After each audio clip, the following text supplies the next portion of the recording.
hast mich aufgeweckt. Oh, Entschuldigung. Ich dachte, du bist noch beim Rumstöbern. Hab mich nur kurz ausgeruht. Geht gleich weiter.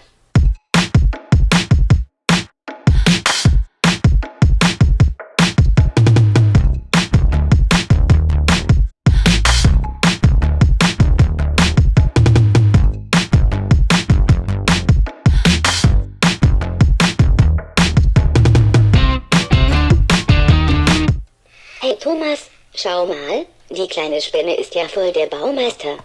Sowas Cooles hab ich noch nie gesehen. Können nur Spinnen sowas? Nein, das kann ich auch.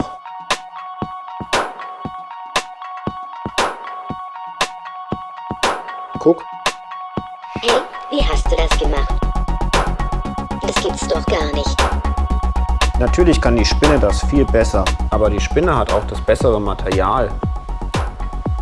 Ihr Spinnenseidefaden ist nämlich viel dünner und gleichzeitig hält er viel mehr aus als dieser Faden hier.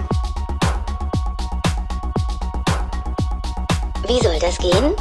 Die Spinne ist eben eine Meisterin und wir nur Amateure. Sie weiß genau, wie sie den Faden elastisch und wie sie ihn stabil macht.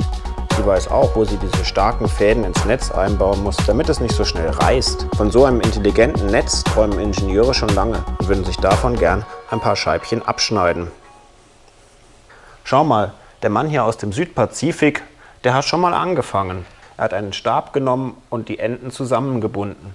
Dann hat er allen Spinnen im Dorf ihre Netze weggenommen und daraus ein Fischfanggerät zu basteln.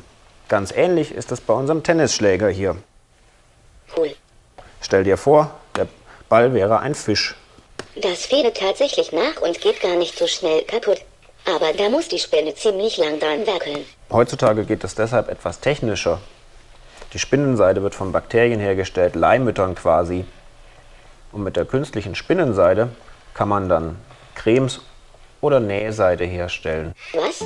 Daraus kann man ein Kleidchen nähen?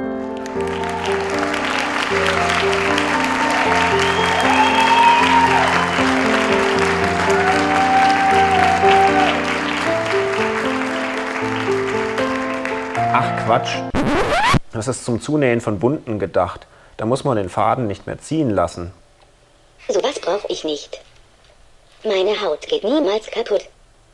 Na klar, du bist unfehlbar, einfach perfekt. Nück, nück.